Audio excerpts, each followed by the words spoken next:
पे मैंने अष्टम श्रेणी एनएमएमएस जो स्कॉलरशिप एग्जाम अच्छी तार मैट्रे क्वेश्चन दुटा डिस्कसन करवा।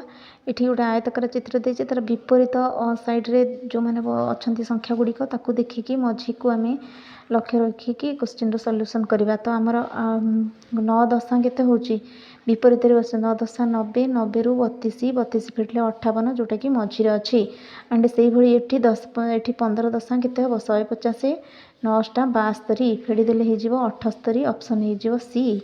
ओके पुणी ये क्वेश्चन टी डिस्कसन करवा।